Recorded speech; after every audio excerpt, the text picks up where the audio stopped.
Hi hello everyone, welcome back to my channel Thennangeetru. இன்றைக்கி வந்து நம்ம 2 வகையான லஞ்ச் பாக்ஸ் ரெசிபிஸ் தான் பார்க்க போகிறோம்.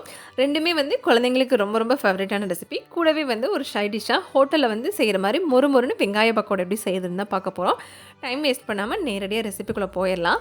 நான் வந்து இன்றைக்கி ஃபஸ்ட்டு தயிர் சாதத்துக்கு வந்து 1 டம்ளர் அரிசிக்கு 3 டம்ளர் தண்ணி வச்சு நல்லா இந்த மாதிரி சாதம் மசிகிற அளவுக்கு வேக வச்சு எடுத்திருக்கேன். இது வந்து சாதம் நல்லா சூடாக இருக்கும்போதே செய்ய ஆரம்பிக்கணும். சாதம் சூடாக இருக்கும்போதே உப்பு சேர்த்ததுக்கப்புறமா இந்த மாதிரி 1-2 மசிச்சுக்கலாம். ரொம்ப மசித்தோம்னா பால் வந்து அதிகமாக சேர்க்க வேண்டியது இருக்கும். பால் கம்மியாக சேர்த்தோம்னா வந்து மதியத்துக்கு ரொம்ப கட்டியாக இருக்கும் தயிர் சாதம். இப்போ வந்து நான் சூடாக காய்ச்சின பால் எடுத்து வச்சுருக்கேன், பசும்பால் இன்றைக்கி. இதில் வந்து நான் இன்றைக்கி 2 டம்ளர் சேர்க்க போகிறேன் மொத்தமாக. நான் மொத்தமாக சேர்க்காமல் இப்போ ஃபஸ்ட்டு வந்து 1 டம்ளர் பாலை மட்டும் உள்ளே சேர்த்துக்கிறேன். முக்கியமாக வந்து பாலை காய்ச்சினோடனே வந்து சூடாக சேர்க்க ட்ரை பண்ணுங்கள். எக்ஸ்ட்ரா இருக்கிற 1/2 டம்ளர் பாலையும் சேர்த்துக்கிறேன். இன்னும் ஒரு 1/2 டம்ளர் பால் மட்டும் எக்ஸ்ட்ரா எடுத்து வச்சுருக்கேன். பால் வந்து நம்ம சூடாக சேர்க்குறப்ப தான் வந்து நம்ம தயிர் உரப்பு போடுறப்ப வந்து வெதுவெதுப்பான சூட்டில் இருக்கும் சாதம். கரெக்டாக இருக்கும் உரப்பு போடுறதுக்கு. அடுத்ததாக இதில் 1 டேபிள் ஸ்பூன் போல் பட்டர் சேர்த்துக்கலாம். பட்டர் வந்து தயிர் சாதத்துக்கு ஒரு க்ரீமியான டெக்ஸ்சரை கொடுக்கும் எப்போவுமே. நான் இன்றைக்கி வந்து இதுக்கு தாளிப்பு கொடுக்கல. அதுக்கு பதிலாக ஒரு சின்ன வெங்காயத்தை நல்லா எவ்வளோ அளவுக்கு முடியுமோ அந்த அளவுக்கு பொடியாக நறுக்கி உள்ளே சேர்த்தாச்சு. அடுத்ததாக பச்சை மிளகாய், அரை பச்சை மிளகாய், மல்லித்தலை கொஞ்சமாக சேர்த்து நல்லா மிக்ஸ் பண்ணிக்கலாம். முக்கியமாக வந்து நான் பச்சை வெங்காயத்தை வதக்கல, அப்படியே பச்சையாக தான் நல்லா பொடி பொடியாக நறுக்கி கூட சேர்த்துக்கிட்டேன். மீதி இருக்கிற 1/2 டம்ளர் பாலையும் இப்போ உள்ளே சேர்த்து நல்லா மிக்ஸ் பண்ணிக்கலாம்.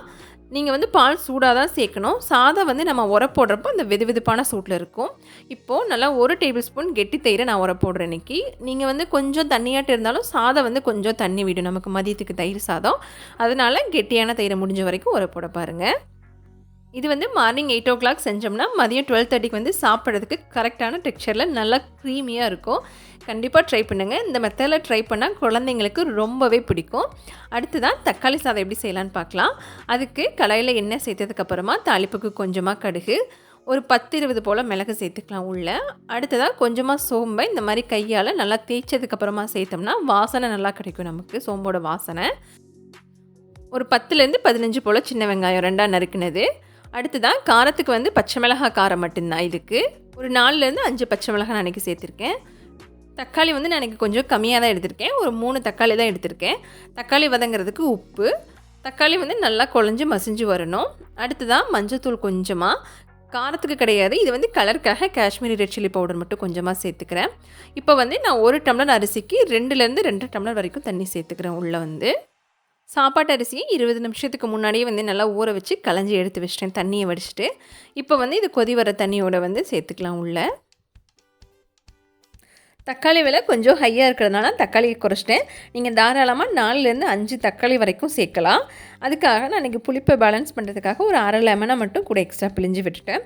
மேக்ஸிமம் வந்து 3-4 விசில் வரைக்கும் வச்சு ஒரு 5 நிமிஷம் போல் சிம்மில் வச்சிங்கன்னா சாதம் வந்து நல்லா பொழு பொழுன்னு உதிரியாக இந்த மாதிரி கிடைக்கும். தக்காளி சாதம் நல்லா ப்ளைனான தக்காளி சாதம்.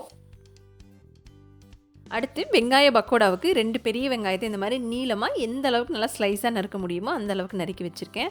அடுத்ததான் இது கையால் நல்லா பெசரி விட்டோம்னா நல்லா உதிரியாக நமக்கு பொழு பொழுன்னு கிடைக்கும். ஊற்றி விட்டதுக்கப்புறமா வந்து நம்ம இது கூட 1 கப் வந்து கடலை மாவு சேர்த்துக்கிறேன். அன்றைக்கி நான் பஜ்ஜி மாவு சேர்க்கல. அதுக்கு பதிலாக 1 டேபிள் ஸ்பூன் வந்து மிளகாய்த்தூள், தேவையான அளவு உப்பு, கொஞ்சமாக வந்து சோம்பை இந்த மாதிரி கையால் தேய்ச்சி உள்ளே சேர்த்துக்கலாம். கூடவே கொஞ்சமாக மல்லித்தலை, எங்கிட்ட கருவேப்பிலை இல்லை, இருந்துச்சுன்னா நீங்கள் வந்து கொஞ்சமாக உள்ளே சேர்த்துக்குங்க. சேர்த்ததுக்கப்புறமா நம்ம தண்ணி சேர்க்காமல் கையால் வந்து மாவு எல்லா இடத்துலையும் படுற மாதிரி நல்லா இந்த மாதிரி மிக்ஸ் பண்ணிக்கலாம். அடுத்ததாக 1/4 டம்ளருக்கும் கம்மியாக தான் நான் இன்றைக்கி தண்ணி சேர்க்குறேன். அந்தளவே போதும். அப்படி சேர்த்தா தான் வந்து நமக்கு எண்ணெய் இழுக்காது. அடுத்ததாக அரிசி மாவு இல்லைங்கிறதுக்காக நான் வந்து இன்றைக்கி இது கூட 1 டேபிள் ஸ்பூன் போல் பிரெட் க்ரம்ஸ் உள்ள சேர்த்துக்கிறேன். இது வந்து நல்ல மொறுமொறுப்பு கொடுக்கும் பக்கோடாவுக்கு. தண்ணி வந்து இந்தளவு தான் இருக்கணும், இதுக்கு மேலே வந்து நம்ம சேர்க்கவே கூடாது. இப்போது எண்ணெய் காய வச்சதுக்கப்புறமா நல்லா இந்த மாதிரி உதுத்து விட்டு போடுங்க பக்கோடாவை. மொத்தமாக இந்த மாதிரி குட்டா போட்டோம்னா நமக்கு வந்து போண்டா பஜ்ஜி மாதிரி தான் கிடைக்கும். இந்த மாதிரி உதுத்து விட்டு போடுறப்போ நல்லா மொறுன்னு கிடைக்கும். அதே போல் தண்ணியோட அளவு ரொம்ப ரொம்ப கம்மியாக தான் சேர்க்கணும். அப்போ தான் நமக்கு வந்து கிறிஸ்பியாக நல்லா மொறுன்னு கிடைக்கும், மாவு அதிகமாக இல்லாமல். கண்டிப்பாக இந்த 3 ரெசிபீஸுமே வந்து உங்களுக்கு ரொம்ப ரொம்ப பிடிச்சிருக்குன்னு நினைக்கிறேன். வீடியோ பிடிச்சிருந்தா வீடியோக்கு ஒரு பிக் தம்ஸ் அப் கொடுங்க. அப்படியே உங்கள் ஃப்ரெண்ட்ஸ் அண்ட் ஃபேமிலி கூட ஷேர் பண்ணுங்கள் இந்த வீடியோவை. நம்ம சேனலுக்கு சப்ஸ்கிரைப் பண்ண மறந்துடாதீங்க. தேங்க்ஸ் ஃபார் வாட்சிங்.